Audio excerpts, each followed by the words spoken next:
Hey, welcome back to the game room, you amazing human being. Let's take a trip down memory lane. If you're new to the channel, and by new I mean joined in the last, 2 years, long ago I started a series that focused on the mistakes and poor decisions you can find buried in the PlayStation library. The point of the series isn't so much to bash the subject matter, that's a crowded stage, but instead discuss and lament the said historical significance the topic created all these years later. After a 2-year hiatus, I decided the next letter would be themed with the number 2, meaning I could only have 2 choices. Despite an American library of over 1,200 games, there are only 2 series found in the letter Y: the trivia series You Don't Know Jack and the card game YuGiOh. Both contenders have their potential immense, with You Don't Know Jack possibly being stuck with outdated and no longer accurate trivia answers, similar to how old Trivial Pursuit board games end up in Goodwill. If that is the case, that will have to wait for the eventual review, since this episode's lament is focused on Konami's cash cow, Yu-Gi-Oh! To completely appreciate this episode's lament, we as a group need to travel back to the cardboard wars of the early 2000s. Pokemon and Yu-Gi-Oh! Were all the rage in every definition of the word, battling it out in lunchrooms and convention halls with stacks of trading cards and expansion packs being thrown down onto every table in every conceivable pattern. Both card games feature complex dynamics, an ever-expanding library of card types, and best of all, a dedicated fanbase. When it came time for the video games, however, there was a curious imbalance in the ongoing rivalry.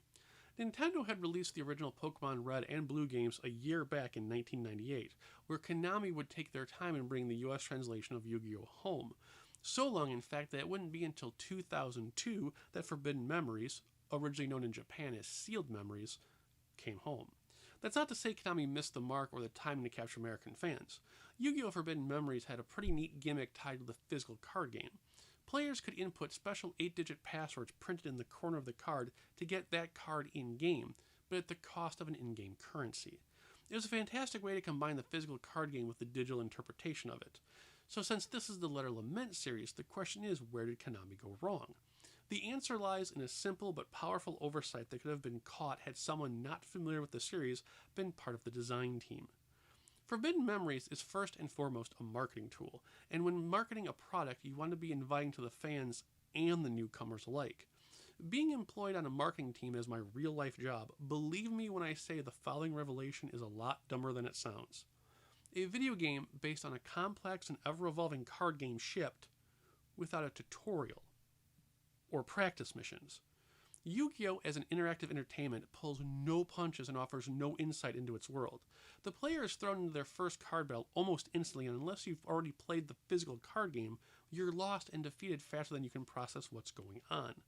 This lack of support for newcomers isn't helped by the manual's extremely limited explanation of how to control the game. Bare minimum information is provided on how to go about using and building your deck, but with no real information on what to do with the cards once you have them. Now, right now, someone watching this video just thought, I bet they did that to sell more guidebooks, and that's a valid thought. The problem is that the guidebook is just as useless.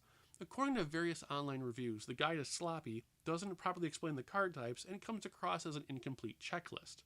Which means the player would be forced to search online for help or buy the actual physical starter deck to obtain the full instructions on how to play.